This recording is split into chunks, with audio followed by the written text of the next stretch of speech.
Welcome back to I Want That Too, where Disney merch meets Disney history. I'm entertainment writer Jim Hill, and as always, I am joined by the lovely Lauren Hersey. Hi, Jim. Hi, Good to hear Lauren. from you. Good to see you as well. But so I feel like I'm always super excited about our shows. I hope that you all that are listening are as excited as I am. But today is really special for me because we're talking about one of my favorite things, which are the Disney villains. And with all of the news coming out of D23, there is so much to discuss. Well, yeah, but before we jump into that, we of course need to do a shout out to the sponsor of today's show, and that is TuringPlans.com. And TuringPlans.com offers personalized planning tools and crowd insights to help you skip the long lines and make the most of your next Disney trip, whether you're headed to Disneyland, Disney World, or anywhere in between. TuringPlans.com is a must-have resource to save time and money, so please check them out at TuringPlans.com. All right. So back to villains. Jim, I know we have all heard the buzz about the new Villains Land coming to Magic Kingdom. But do you want to give our listeners just a little quick update about what we know so far today? Okay, so absolutely, Lauren. Okay, so obviously this was one of the big announcements coming out of this year's D23 Expo, and Disney finally officially confirmed that the long rumored Villains Land was indeed coming to the Magic Kingdom, and it's supposed to be the first new land added to the Magic Kingdom. Geez, since New Fantasyland opened, what, 2011, 2012? Which again, But was that really a new land, though? well, It's new fantasy well, land. they I literally, think it's debatable. Whatever. they put a new on the front of it. All right, All right, so counts. okay, and more to the point, they doubled the size of it. They It did. went, I want to say it went from 11 acres to 24 acres. So, all right. Anyway, while we don't have an official opening date yet for Villains Land, we do know where it's supposed to go, and it's supposed to go out toward the back of, well, the soon-to-close Rivers of America. And in fact, it's supposed to be close enough to the Haunted Mansion so that you sort of get a sinister setup, that you have the Villains Land next to the Haunted Mansion, which thematically, that works, Lauren, right? Wait, is that where it's going? I thought it was going behind Big Thunder Mountain because it would be way better if it was behind On a Mansion. Well, next to Haunted Mansion. The idea is the walkway, in fact, when the Rivers of America goes away, they would create a walkway that would now take you past the Haunted Mansion, but you would then wander into Villains Land. And you have to remember that they're going to be sharing a lot of real estate back there. I mean, for example, a lot of the Rivers of America and Tom Sawyer's Island is going to become that Cars Road Rally ride, which that's supposedly the first thing out of the gate. Anyway, as I look at the concept art here, Lauren, there's a roller coaster here. And surprise, surprise, because it's themed around Maleficent. In fact, if you look close at this art, there's a dragon in the middle of all this roller coaster track, which, by the way, again, to fit in with the storyline that we know from Sleeping Beauty and the two Maleficent movies, the track is all shaped to look like giant black thorns and a bramble. And there appears to be a loop in there, which is pretty ambitious for a Disney coaster. And by the way, you have to squint to see what Jim's talking about. Well, it's not really front and center, but if you zoom in, you can kind of see what he's talking about. The very best Disney concept art is kind of a Rorschach test. You look at it and it's like, is that a paint smudge or is that a roller coaster car? But again, the whole notion is this is going to be the big centerpiece, the thing that's going to move through the land, the coaster, and give it all sorts of kinetics. But again, if you look past that tangle of giant thorns and briar, you can also see, okay, so what is that? Is that a shop? Is that a restaurant? What's going on there? Well, I mean, they probably don't even know. I mean, we've This talked is to true. Jim Scholl so many times, and he's like, just because it's in the concept art Hmm. doesn't mean that necessarily we're going to get it. Like, I'm particularly interested in what looks to be Hmm. that this coaster goes under like a waterfall. Do you see, like, can you see that? I do, but again, it's my lovely ex-wife, Michelle Valladolid, who I think created this phrase that with Disney, nothing's concrete until they pour the concrete. So, and by the way, Bruce Gordon, the late great Imagineer Bruce Gordon, would tell you, and that's not even the case, because as a kid, Bruce used to go to Disneyland, climb up into the jungle, the Swiss Family treehouse, and peer down into the cellar hole where they were building the walkthrough version of Pirates of the Caribbean. Okay. And again, all that whole time it was called Rogues Gallery and it was going to be a walkthrough. Only by the time Walt came back from the New York World's Fair and had seen how well Small World worked and said, "Hey, did I say it was a walkthrough? It's now a boat ride." I mean, like, I can't imagine pirates being a walkthrough. That'd be crazy. Well, that as we'll talk about later in today's show, Disney really did like the walkthrough idea and kept it going for quite a while. Yeah, and like something I keep noticing with Disney is they take bits and pieces of what works Mhm. and like apply them different places. Some of the animatronics have the same faces, that kind of thing. And if you're Absolutely. looking at the concept art, I mean, and the rock work and Mhm. stuff, like it kind of looks like something that you would see in, Pandora There or we go. even maybe like in the Star Wars area. Look, you are not wrong. And in that particular situation, when you look as ambitious as Star Wars Galaxy's Edge or Pandora was, we can expect that level of ambition with this villain land that Disney's going to try to pull off. But the thing that I like really notice with this is it looks so dark. Hmm. Like, I know that we're talking about villains, Hmm. but Disney's demographics are, I mean, like, you have a lot of Disney adults, Hmm. but there are also a lot of little kids Hmm. that go to the theme parks as well. And I mean, it has that villainous kind of look through the whole land. And so I'm just wondering if they're trying to like compete with the classic monsters land that's coming to Epic Universe. Well, I don't think you're wrong there. I mean, Disney and Universal have always been competitive, especially when it comes to theme parks. And face it, I think Disney is looking at what Universal is doing with the. I want to say they call it the Dark Universe. Is the name of. Dark Universe. Yes, you're right. It is the Okay. Dark Universe. Okay, but this is a time finally to do something that's a little edgy, something that's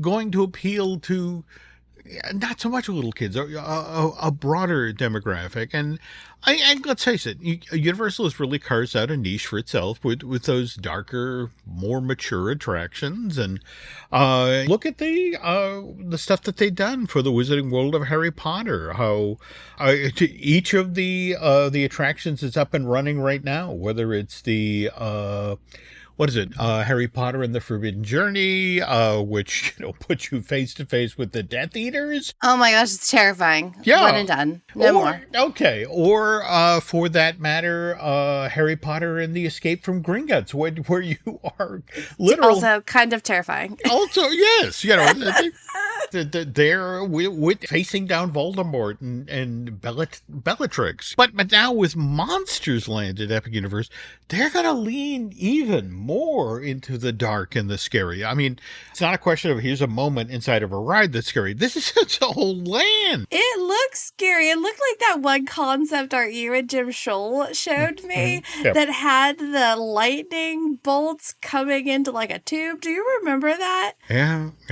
I don't know. That's going to be crazy. But again, you have to understand, because this is a place that celebrates the classic Universal monsters, Dracula, Frankenstein, the Wolfman.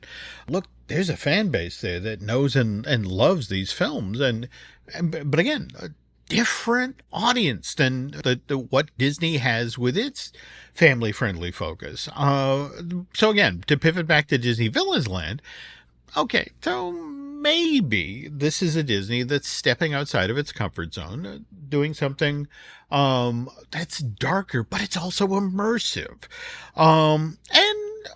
Let's be honest here, the Disney villains have such a huge following, and the fans have actually been asking for this for years, something that could get them actually into physically enter the darker side of Disney. And you got people who grew up loving the old crone, the peddler woman from Snow White, and Maleficent. They've got 2 movies with Angelina Jolie, Scar, who, by the way, he's coming back. We got the Mufasa Lion King movie coming out this December, and then we have the newer villains, Dr. Facilier, Mother Gothel. By the way, I think it was a mistake to do Tiana's Bayou Adventure without Dr. Facilier. Oh my gosh, that was the biggest missed opportunity of like not having Are You Ready playing as you're going up the hill. That's it exactly. In fact, I will tell you from Imagineers I know who worked on that project that was the original pitch. But plans changed. But anyway, I get back to Universal's Monsters Land. Okay.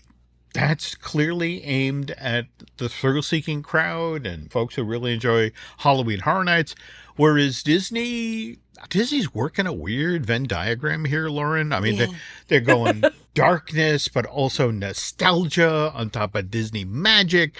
And you have to acknowledge the timing here. Both these lands, again, aiming for an older demographic, folks in the teens, 20s, maybe even 30s, they come down to Florida looking for a little more thrill in their vacation experience. And plus, they want something that's a bit more story-driven. So, look, this is a Disney that now is trying to match what Universal has been doing. And remember, we wouldn't have gotten Galaxy's Edge if there hadn't been a Wizarding World. Right. So, but again, you got to remember that Universal is free to create attractions that have a bit more bite, that where Disney can't go full horror. But this Villains Land allows them to push the boundaries in a way that they haven't done before. So, you got to say, it's a smart move. And I mean, they truly haven't done it before. I mean, like, this is the first, like, domestic, international, like, full land based on villains. So, I mean, like, they're really in new waters here. So what else can we expect from Villains Land? Like, are we just talking Maleficent? You mentioned the dragon, or like other villains? Like, what are you hearing? Well, okay. Now, what's interesting is that Disney has prepped a lot of villain-related stuff over the years, but they've never turned the key. I mean, for example, for DCA, remember how California Adventure used to have the King Triton's carousel? All right. Yeah. Well, originally, in fact, in the turnaround of California Adventure, there was supposed to be an Ursula spinner. In fact, what was kind of interesting, like Dumbo, again, the classic carnival spinner, only the mechanism in the middle is Ursula, and you are spinning in her tentacles. It could be like Universal, the one fish, two fish, red fish, blue fish that squirts you in the face as you're going around. Only it would be black ink. All There right. you go. It'd be a great experience and photos for all. Okay, but also in the Paradise Pier area. In fact, this was for the first big redo of California Adventure. There was a plan they had a coaster called California Screaming. And why are you screaming? You're screaming because it's now the Disney Villains Funhouse coaster. And the thing of it is that you'd stand on the other side of Paradise Bay, the lagoon in the middle there, and instead of like the giant mouse ears or the giant Pixar ball, picture that, for example, those tubes on the attraction, the things they have in place to keep the sound down so they're not upsetting Disneyland's neighborhood, the neighborhood next door. Yes. Those tubes are now, for example, you're going at 60 miles an hour into the mouth of Jafar as a cobra. Or that sounds terrifying. Yeah, or that there's a giant crown on it that it's like, oh my God, that's the Wicked Queen's crown, or that's Maleficent's staff, only it's 100 feet tall. All the icons on the coaster were going to be giant villain thing. In fact, the other thing, you were literally where the Ariel's restaurant is today, Lauren. Yeah. The way you were going to enter DCA is you were going to walk through the giant open grinning mouth of Ursula. What? There we go. No, there's art out there. You can go online right now and see what they almost did. So this might have, I mean, like, they might have had all these things socked away, and who knows, we might actually see them. That's it exactly. Again, that as Mr. Schul constantly says, no good idea ever dies at Walt Disney and Imagineering. So again, that's the beauty of that piece of concept art you were talking about it at the top of the show today. It's a little smeary, and it's a little smeary because that allows you the freedom to go, hey, yeah, that's what we'll put the Ursula spinner in. So, but like, if you think back though, the villains weren't always in the parks, and so I feel like we've come a heck of a long way to them getting their own land. Yeah. Now, but the thing is, they'd come out seasonally. I mean, what is it? Mickey's Not So Scary, right? Absolutely. And I mean, like, that's when I felt like you started seeing the villains more as far as like meet and greets go. Yep. Well, yeah, okay, so let's see. Mickey's Not So Scary, that starts in 1995. And yeah, this is Disney, and it used to be like, for example, you'd see a villain. Like, for example, when Disney did the Aladdin's Royal Caravan Parade that used to march through the park. Yeah, with the spinning camels, right? There we go.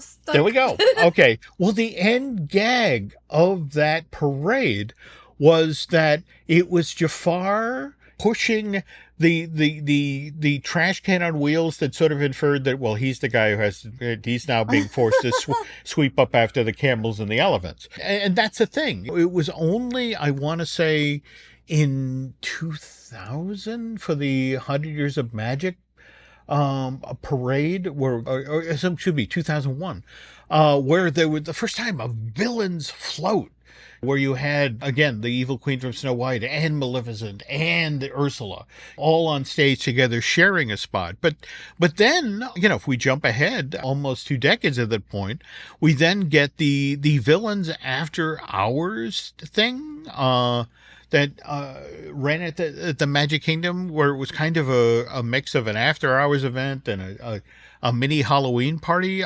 Didn't you actually say you got to attend that? Yes. Like, when I said at the top of the show that I'm a huge Villains fan, like, I mean it. Like, if there was a Villains event, whatever the price was, like, we were attending.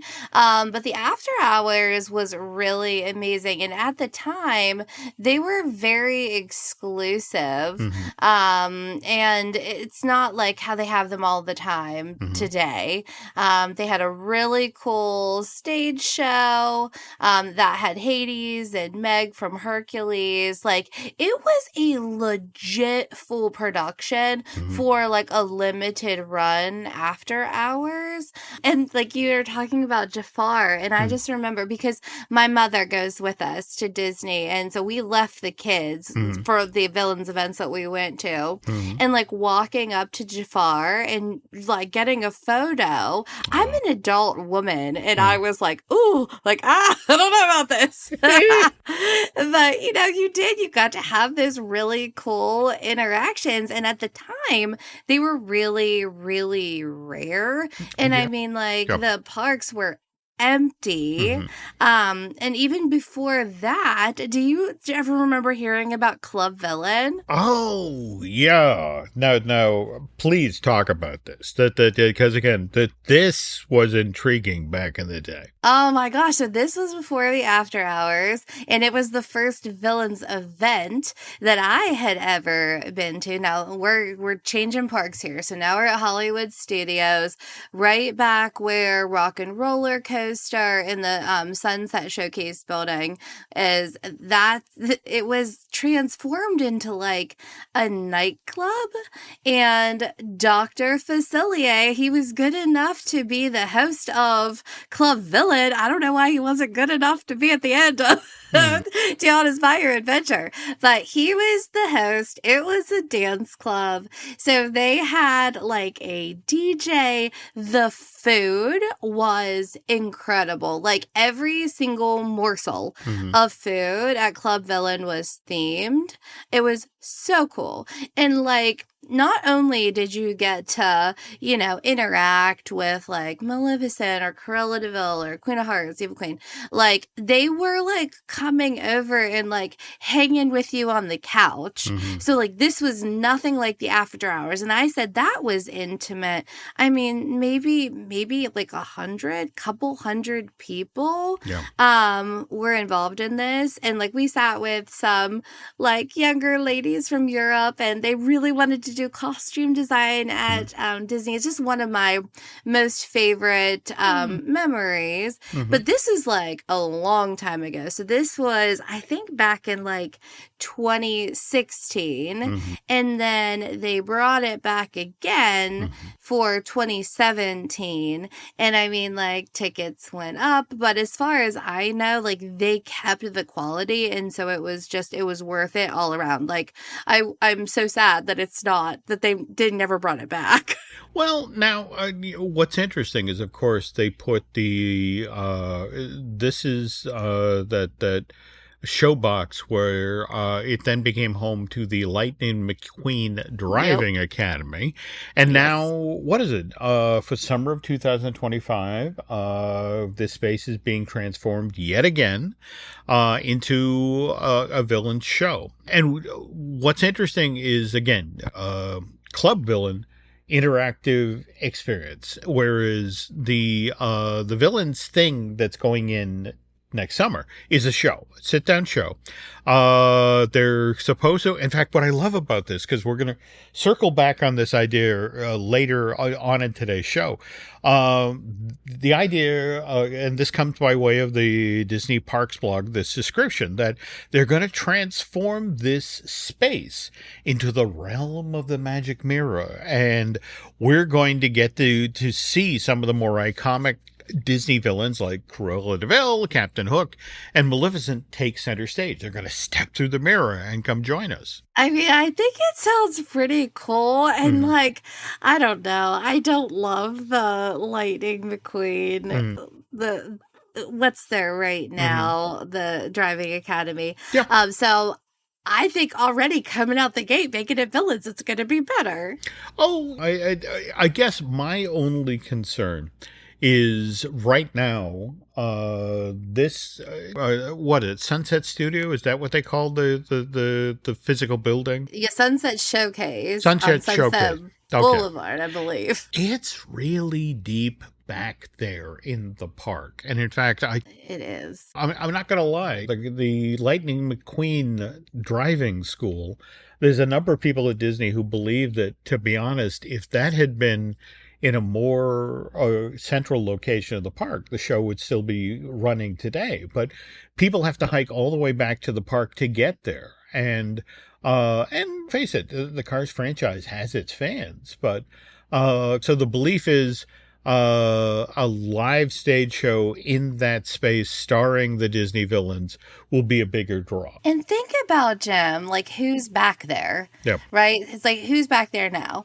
So you're probably a little older if you're going on the rock and roller coaster. Hmm. You want a little creepy and have to be probably a little older. You have the, Tower of Terror, right? So like maybe it's more tailored to the demographic that's hanging back in that part of the park. That's an excellent observation. I mean, in fact, when you factor in that, think about it, just across the way, you've got that stadium where Twice a Night Phantasmic is presented, also Exactly. celebrate the Disney villains. No, that makes sense. That's more in theme. And in fact, do you remember when at the very top of Sunset Boulevard there used to be that wonderful Disney villains themed store? Yeah. Oh my gosh. It was my favorite. I actually have, Hmm. so when Lainey was little, I would dress her up all the time, but her best costume was she was the evil queen. Oh, And we go in there, and I have no idea how they pulled it out, but they literally gave her an apple. And she walked around the park being this like little sassy 3-year old oh, looking just like the evil queen. That was my favorite spot. Yes. oh, that's so cool. So, all right, no, that's a I great. wonder if maybe they should put Lightning McQueen where the Monsters Inc. land was originally supposed to be, closer to Pixar. I don't know. Interesting idea. Get a second life. I don't know. Okay, now speaking of which, so the current version of the Lightning McQueen Racing Academy that's going to close in October of this year. If you're a Pixar fan, check that out. But yeah, and now we just sit and wait to see how the Sunset Showcase gets reimagined as a villain show. But I imagine it's going to add a certain amount of edge to Hollywood studios. I love it. More villains, bring it on. So after the break, we will keep the villains talk going with some new merch that came out. Plus, I think it is the perfect time to dive into a little Disney villain 101, some history. There's so many great stories about how these characters actually got, integrated into the park. So stay with us. And we're back. All right, as promised, before we dive into the history of Disney villains in the parks, let's talk about just a couple pieces of merch, because this is a merch show. First up, we have a new Evil Queen pullover sweatshirt. And like Jim, you don't see pullovers in the parks really as much as like you see Spirit jerseys, and they're a personal fave, so I had to like shout this one out. So on the front you get the poison apple like screen art. It's also back to the neon colors. We talk a lot about that lately. Mm-hmm. So it makes a statement, and on the back it is Evil Queen in all her glory. Quite fabulous. This is on the Disney store. Okay. And Mm-hmm. we also have Oogie Boogie. We all know him and love him. Mm-hmm. Nightmare Before Christmas. And this time there's like limited edition art.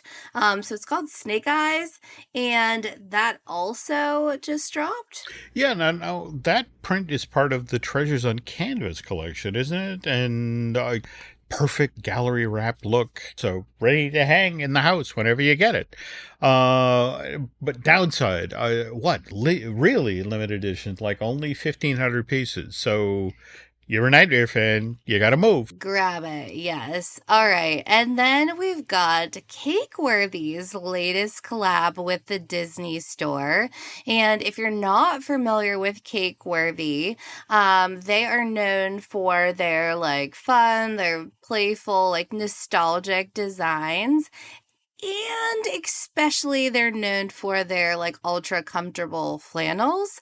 I may or may not have just ordered some for myself and Lainey. Please don't tell Eric. Secret safe But opening. Yeah, thanks, Jim. But as a part of the collab, they have flannels with Maleficent, Hades, Dr. Facilier is in the house. And I mean, like straight up chef's kiss, like perfection. I want them all. And I'm like, is there enough days left between now and Halloween to like be able to wear them all? Um, but they are like a classic flannel, but they've added some really amazing like villainish touches. Like they typically have something on the collar and then an image on the back.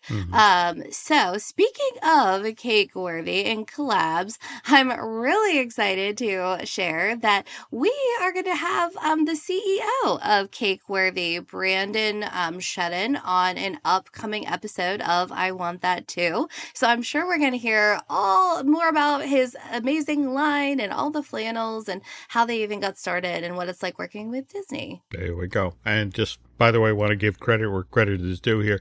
It's Lauren who persuaded Brandon to come on the show, and I'm very much looking forward to this chat. Yes, same here. All right. So now that we have satisfied our merch cravings, let's dive into what we promised, which is Disney villains in the parks. So we talked about meet and greets, special events. There's lots of history how the Disney villains actually made their way inside the parks. So like take us back to where it started, Jim. Well, you got to remember early on when Walt was making the original Disneyland, he would use classic carnival rides as his templates. I mean, we talked earlier, for example, about the Ursula Spinner, which was sort of inspired by Dumbo, which was inspired by the classic carnival rides, flat spinners.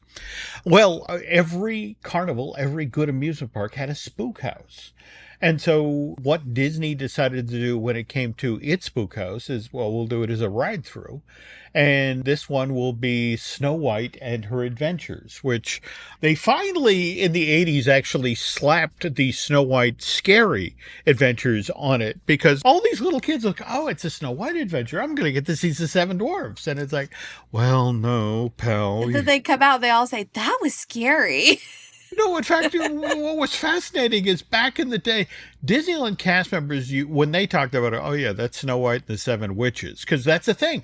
The witch would pop out 7 different times during the attraction, and just sort of like, and again, just the whole notion of when they did the new version of Fantasyland for Disneyland in the mid 1980s, there was maybe we need to be a bit more straightforward about what this ride is about. So, for example, that's when they added, you know how when you stand outside of that attraction and look up, there's that window where periodically the curtains part and the evil queen glares down at you. So that's like, to tell the little kids in the line, maybe going to be a little scary. And then there was a bronze apple in the queue that if you touched it, it suddenly cackled like the evil crone. And it's like, going to be scary, kids. And then the kicker, the absolute kicker, Lauren, is before you can get on your cute little dwarf named ride car, you actually had to go through the evil queen's dungeon. All right. What? And this was the thing, that when they opened the land and there were so many little kids who first look up at the queen, and then they touch the apple and hear the crone, and then to go to the dungeon. And there were little kids who made it to that exact point. It's like, get me out of here. Get me out of here. And they had to literally create a chicken exit that you can walk straight forward from that point in the dungeon to a thing that a cast member go, I'm really sorry, we frightened your kid. And then open the chain and let you out. So the scares were there from day one, but Disney really, really didn't lean into, and in fact, it's kind of interesting because we were just talking about Snow White Scary's Adventure, opens at Disney in 1983. We then get 3 years later at Tokyo Disneyland, the Cinderella Castle Mystery Tour. And this, Lauren, kind of breaks my heart because this was only built in Japan. And in fact, what was fascinating about it, it was largely designed. In fact, it was the very last thing he worked on before he retired from the Walt Disney Company. Claude Coates, who'd actually started off painting, backgrounds for Snow White. In fact, there's a great story from early in Claude's career where he's working on, in fact, the scenes where the evil queen is transformed into the evil crone, and she's got that boat and she's pulling through the swamp to get over to then get to the dwarf's house and give Snow White the poison apple. And Claude is relatively new at Disney, and he's painting this giant background of the swamp that the crone has to take her boat through, and he's not paying attention, and he just turns quickly and knocks over this giant black pot of black paint. Oh You, no. and so when you see that in the movie, you look at it like, wow, that's an amazing background. And it's like, well, that's the second background, because Claude repainted, once the black paint dried, he painted it again over on top. But anyway, so this is a guy who knew how to scare folks. In fact, he was a wonderful team, by the way, with Mark Davis. They worked together on Pirates of the Caribbean. Claude created the backgrounds, the settings, and Mark did the characters. And in fact, in the Haunted Mansion, Claude did all of the early scenes, all of the spaces that sort of make you, ooh, I'm kind of concerned what's going on here. And then when you finally get to the ghosts and the characters, that's Mark's work. So, Okay. all right. So anyway, it's Tokyo Disneyland opens in April of 1983, and right off the bat they realize we don't have enough capacity. This place is hugely successful, and we need to look for spaces inside the park where maybe we can shoehorn in some new attractions. And the thing is that they open Cinderella Castle, middle of the park, and there were spaces in the building that had been set aside for cast break rooms and phone rooms and that sort of thing. And it's like, well, wait a minute, we could do something with that. And all right, so picture this as the attraction, Lauren. You get in line and you're told you're going on a tour of Cinderella's castle. And not only that, you're going to get to see the gallery. You're going to get to visit the ballroom. You're going to get to go up into the tower and look out over the park. And so, oh, this is going to be fun. Yeah. Okay. So you enter the space, you're in a small group of people, maybe 10, maybe 15. You got a cast member who's leading you, and he takes you to the gallery space. And on the wall are paintings of Disney characters that you know and love. We got Cinderella. We got Pinocchio. We got Briar Rose, Princess Aurora. We got Snow White. And there's one there that maybe you don't know. He's Taran, the male hero from Disney's Black Cauldron, which had just come out a year previous. But across No Mad Madam Mim. No Mad Madam Mim. All right. But across the way from you is a mirror. And as your host in the gallery space is explaining, well, it's the princess has collected photos or these images of all of her friends. And what would a Disney film be without its heroes? And then suddenly the mirror across the way comes to life. It's the magic mirror. And the magic mirror is like, what are you talking about? A Disney hero is only as good as a villain. And he does this magical thing, and the paintings on the other wall suddenly change. And where we'd had the image of Cinderella, now it's Lady Tremaine. Where we had the image of Pinocchio, now it's Stromboli. And then Aurora becomes Maleficent, and so on. And I want to mention that Taran, when his photo changes, it's the Horn King from Black Cauldron. Oh. All right. So anyway, and the magic mirror is like, you know what? Forget about the tour you're going on. I'm taking you on a different tour. And a secret door opens in the gallery. And he says, are you brave enough? And your host is like, well, do you want to try? And you walk down the stairs and you're in the dungeon of Cinderella Castle. And you move through this dark space and you eventually get to, Lauren, this amazing recreation of the secret laboratory where the evil queen created the potion of sleeping death, which she dipped that apple in, the one she was going to give to Snow White. And it's like, you're there. The cauldron is boiling. The spell book is on the table, and it's open to the thing of sleeping death. And even the crow, the familiar of the evil queen, is standing there on his skull. human skull sort of looking at you, and your host is, I don't know if we should be in here. And then Lauren, the kicker is you hear a door open above you, and a light comes on, and you see the silhouette of the queen coming downstairs, that she's going to do what you saw in Snow White. And your host is like, let's get out of here.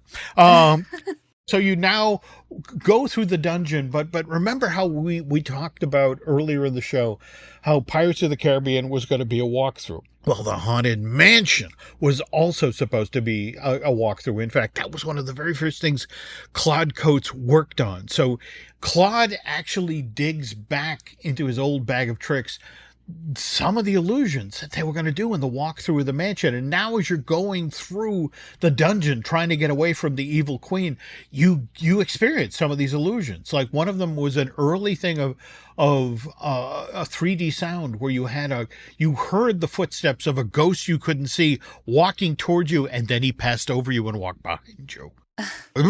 and then you reach the end of the dungeon, and you're now in a cave.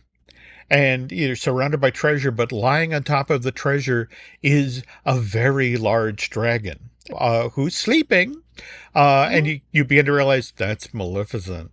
And as you're standing there, the dragon's claws moves and its eyes start to blink and it's starting to wake up. And it's like, we need to get out of here. So you get into an elevator and it's like, okay, we're going to take this upstairs. And all right, we'll get out of here. And but no, you step off of the elevator and you're now in the ride's finale, which is a recreation of a scene from The Black Cauldron. And I know a lot of people don't know The Black Cauldron particularly well, but basically the idea is the Black Cauldron is something that the Horned King is using to create an undead army. That in fact he's had his minions digging up corpses so he can stick them in the cauldron and create what's known as the Cauldron-born, which is this army you can't kill because they're already dead. And so now picture this, Lauren, you step into a room and there at the top of an altar is this amazing animatronic. And this is the first time in the attraction you've seen an animatronic of the Horned King. And he's standing there in front of the cauldron. And he starts to do the incantation and you see skeletons rising up in the room around you. And it's like, how do we get out of this? And your host notices that there's a sword and he gestures to one member of your tour group and says, pick up the sword and point it at the Horned King. And so they pick up the sword, they point it at the Horned King, and this flash of light, this bolt of magic hits the Horned King, and it knocks down all the Cauldron-born. It disables the cauldron, and with a suitably pitiful scream, the animatronic Horned King falls out of sight. And you then walk out another door, and by the way, this entire time the magic mirror and the host of the magic mirror has managed to magically appear in each of the rooms. So they've been the comedy team co-host narrators of this thing. The magic mirror is like, you were worthy, you were brave, you should be recognized. And it's at this point that your host pulls the person who actually wielded the sword in the final scene forward and presents them with a medal, which they can then put around their neck. And it's their souvenir to take home. It was the first interactive walkthrough experience at a Disney theme park. And people just ate it up. I had friends, Lauren, who actually, they went to Tokyo Disneyland just to experience this attraction. And in fact, one friend, I swear to God, he spent his entire day at Tokyo Disneyland. He did the attraction 13 different times. Was he just trying to get the sword? He was trying to get the medal, all right? And finally, the Japanese cast members who were running the thing noticed and took pity on him. So it was like the last, because normally they picked a kid. Right. But here's this adult who, it's like, sir, please come forward, grab the sword, and now you can have your medal.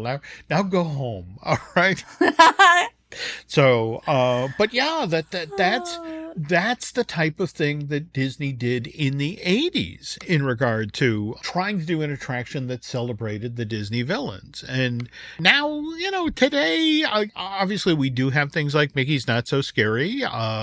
We had the Unleash the Villains event that they did at Disney's Hollywood Studios, and now they have the what is it, the Trick or Treat Trail at California Adventure, where you were just talking about Mad Madam Mim. They had her last year as part of that.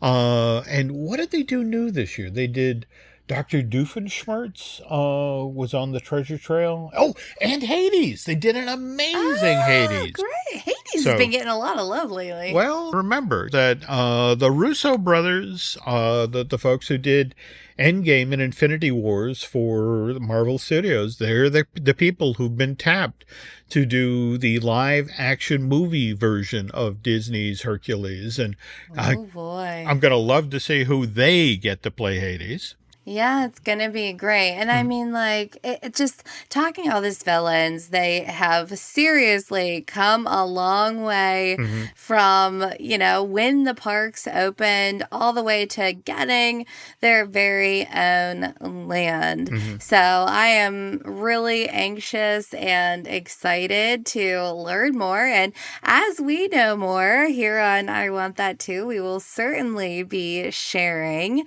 But I think it's about that time, Jim. You know what I'm going to say. Yeah, I know. And I will say this much though: we still have a couple of weeks till Halloween, and if we get the chance, we should talk about Villain Mountain. Ooh, Villain Mountain. Yes, we Yeah. will. We want to talk about that. And if there are other things that you would like to hear us cover on I Want That Too, please feel free. Reach out to us on social media, or you can find Jim at jimhillmedia.com and me at laurenhersey.com. We absolutely love to hear from you. And like Jim said, we have a few more weeks until we get to the big day. And if you want to stay up to date with everything happening on the Jim Hill Media podcast network, make sure you're following along on Facebook, Instagram, X. We're always keeping folks up to date there so you don't miss a thing. But this has been a tremendous show, Jim, and thank you for giving us that walk through not only Cinderella's castle and her mystery tour, but through a little bit of Villains History 101. I'm glad to do it, and thanks again to all of you folks who were listening. And again, remember we got that Cakeworthy show coming up too. So, but until then, until the next time, we will see you here on I Want That Too, where again Disney merch meets Disney history. All right, see you next time.